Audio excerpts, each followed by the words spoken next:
Olha só que impactante.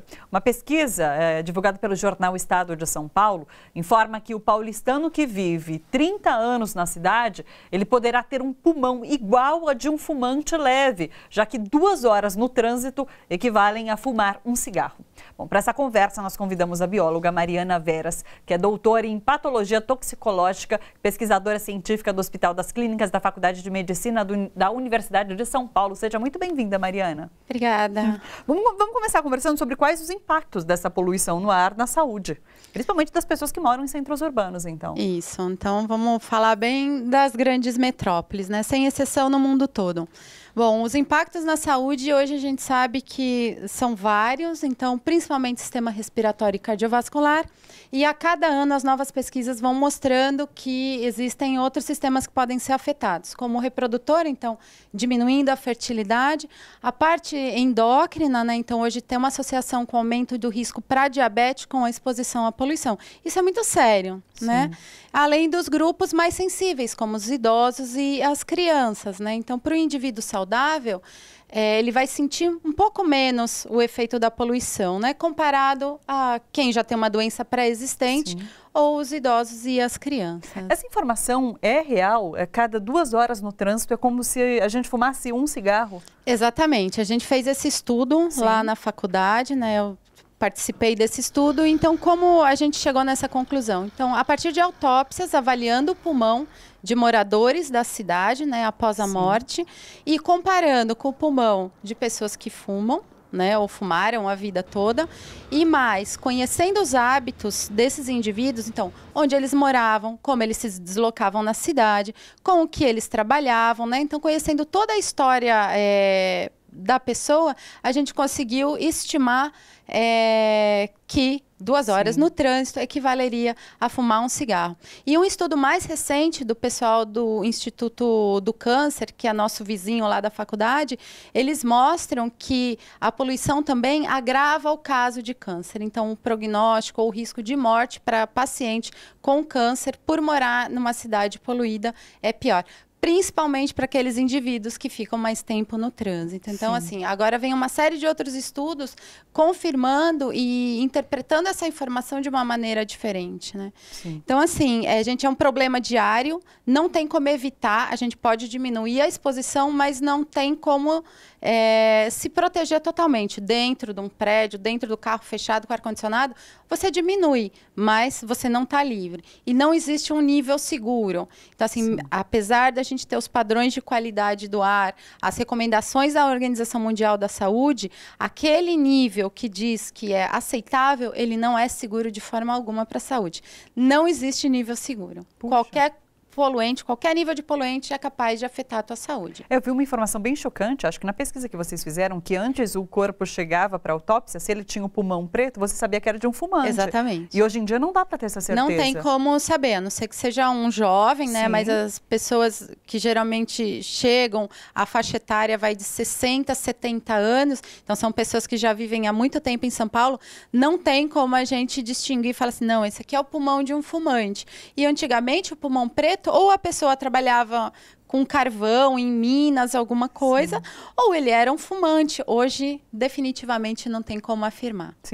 E dá para a gente fazer uma leitura em relação a essa pessoa que vai ser mais contaminada, ela passa mais tempo no trânsito. E a gente sabe que as pessoas que moram nas periferias levam mais tempo para chegar até os centros urbanos. Então, tem também um recorte de classe social dessas pessoas que são mais afetadas com a poluição do ar. Não, isso sem dúvida. Tem essa, a gente chama de inequidade ambiental, ou o professor Saldiva gosta de chamar isso de um racismo ambiental, que é a pessoa que polui menos, uma vez que ela usa mais o transporte público e por isso ela fica mais tempo no trânsito, ela é a que sente mais os efeitos, porque no carro você acaba, você fica menos tempo exposto. Não é que a concentração é muito diferente, porque às vezes a gente imagina que dentro do carro a poluição fechadinho, com ar-condicionado é menor. E não é.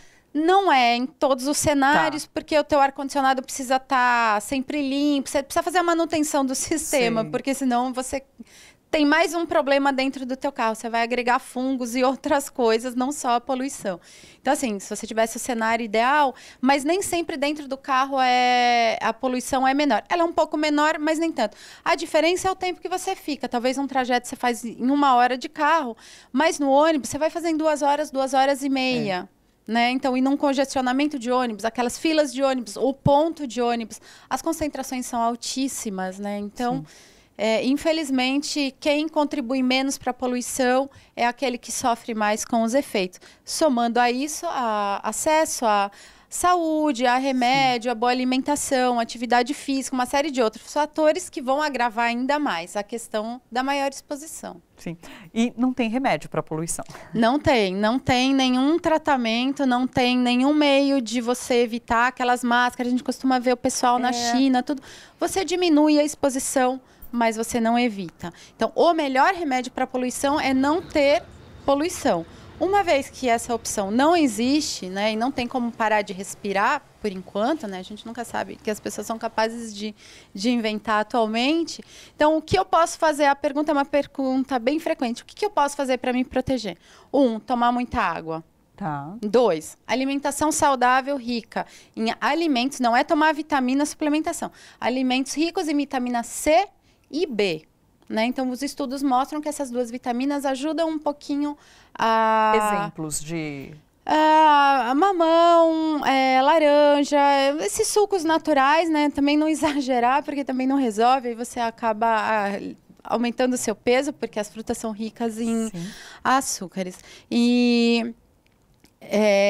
outra coisa que você pode fazer, atividade física, por quê? Porque a atividade física ela tem um efeito antioxidante. E a poluição, ela é oxidante. Então, você faz um balanço do efeito de um com o outro. Outra coisa é escolher os horários para você ir passear. Se você tiver alternativas de deslocamento, assim, por exemplo, assim, vou pegar essa via que é menos movimentada e não é essa, eu vou pegar meu ônibus na paralela, não vou pegar meu ônibus aqui nessa avenida. Então, fazer escolhas, né? Quanto maior o tráfego numa via, maior o nível de poluição. Então, é fácil de saber. Não precisa ser um especialista nem nada. Você viu que o trânsito é muito parado, desvia a rota, principalmente os ciclistas, que estão livres para poder fazer essas escolhas. E o horário de exercício, sempre logo cedinho ou antes do final da tarde. Final da tarde, final da manhã são os horários de pico e de concentração dos poluentes. E na hora do almoço, do ozônio. Né? Então, ainda dependendo do tipo de poluente, você tem um horário melhor ou pior. Mas, assim, o começo da manhã e um pouco antes do final da tarde, ou se não, só de noite mesmo, pode ir tranquilo para um parque de preferência. Dá para a gente contribuir primeiro, para gerar menos poluente, e segundo, porque eu sei que a pegada, inclusive, que a Aline estava comentando, de plantar a sua hortinha, de cultivar algo, de repente... Não, sem dúvida, assim, todos nós somos responsáveis pela poluição, não adianta ficar só culpando o outro, todos nós contribuímos de alguma forma, né? Então, assim, priorizar o transporte público é ideal, por quê?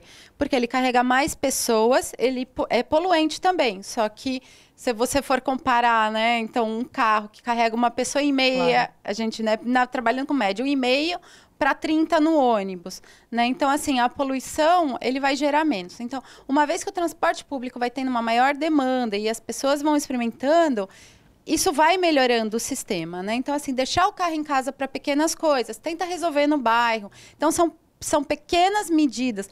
Plantar árvore ajuda muito, porque você faz uma compensação ambiental, né, da sua contribuição para a poluição.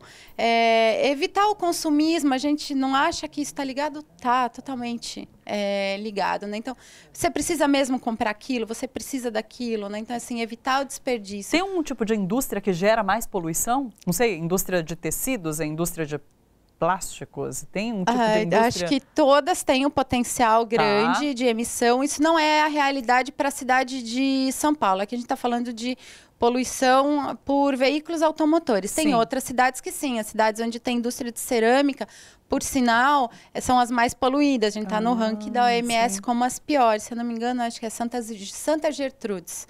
é a cidade mais poluída que a gente tem, porque são as indústrias de cerâmica. Então, acho que varia muito. Eu não sou uma expert em indústrias, mas claro. Vai depender da região. É que qualquer processo, ele tem uma contribuição para a poluição. Claro. Mas na cidade de São Paulo, a nossa ideia é não usar o transporte individual, favorecer o transporte público e principalmente o transporte ativo, que é andar a bicicleta. Hoje a gente tem os patinetes, esses sistemas integrados de bike, as pessoas precisam experimentar. Às vezes a gente tem um mito, acha que o transporte público é ruim. Teve uma época que teve greve, tudo, e algumas pessoas experimentaram o trem, tudo, e ficaram maravilhadas. Nossa, isso é ótimo. É ruim no horário de pico, eu concordo, mas se você pode fazer um horário alternativo, isso é muito bom, né? Isso é muito rápido. Então, assim, de carro, eu não me imagino mais indo trabalhar de carro. Eu não uso carro desde 2009. Sim. Né? Então, só uso o transporte público. Cada vez eu vou aprendendo uma coisinha nova, os aplicativos ajudam demais. Então, acho que hoje a gente tem muita alternativa falando na cidade de São Paulo, né? Claro. Para outras cidades é um pouco mais complicado, mas aqui em São Paulo só não usa o transporte público o pessoal que não quer. Né? Assim, tem uns sufoquinhos, mas eu acho que vale a pena. Aline, você, dá sua opinião, você falou que está nessa pegada mais natureza e é agricultora. Como você sente essa vida na cidade convivendo com a poluição que a gente convive? A poluição não tem como fugir mesmo, né? Mas de um tempo para cá, eu comecei a fazer um mestrado também em Engenharia e Tecnologia Ambiental. Sim. E o meu tema foi muito para essa questão da agrofloresta. Porque acho que os impactos a gente tem que medir, acho que os individuais mesmo, né? O que a gente come, carne, gás metano, né? Os nossos veículos, né? A nossa comida, que a gente vai no mercado, porque a gente não planta. A gente vai no mercado e compra uma comida envenenada, ou se a gente quer comprar um orgânico é muito caro. Sim. A gente se distanciou muito, né, dessas questões mais naturais, né? Sim. São esses hábitos que a gente tem que questionar. Que a gente precisa reconstruir. Sim. É um novo paradigma mesmo. E é difícil. Toda ruptura é difícil. É difícil, né? Mas não dá para esperar. Quando a gente fala de machismo com os homens, daqui 100 anos vai passar o machismo. Eu falei, não, gente, é agora. Sim. É já, não tem essa. Muda agora. O que você vai comer, sabe? Não dá para esperar mais, assim. E a questão, e somando a isso, né, as áreas verdes têm diversos estudos mostrando qual é o benefício. Diminui o risco para um ataque cardíaco, aumenta o risco de hipertensão, de diabetes. Você ter um parque perto da sua casa faz toda a diferença na sua vida, não só na fisiológica, mas na parte emocional e comportamental. Faz toda a diferença. Interação social, a gente precisa interagir com as outras pessoas. E o carro impede isso, porque a gente está lá trancado, enclausurado, né? Sim. É interessante porque é isso que você fala que é para já, porque é disso que depende a nossa existência, né? Então, são mudanças imediatas, urgentes. Pois é. Eu vou ter que falar uma coisa assim, quem já comeu um pé de alface que você mesmo plantou, não vai querer comer outro. Sim. E não só os alfaces, as punks todas, né? Sim, mas assim, pra mim, alface qualquer coisa que a gente plante e coma já é revolucionário, né? Tá vendo? Fica a dica. Então, plante seu próprio pé de alface para ter esse gostinho da mudança. Plante sua própria comida, né? Mariana, muito obrigada pela sua presença aqui. Eu que agradeço. Obrigada. Gente, bora fortalecer a TVT? É só clicar em inscrever-se e depois clicar no sininho. Pronto! Assim que pintar notícia nova, você fica sabendo no ato.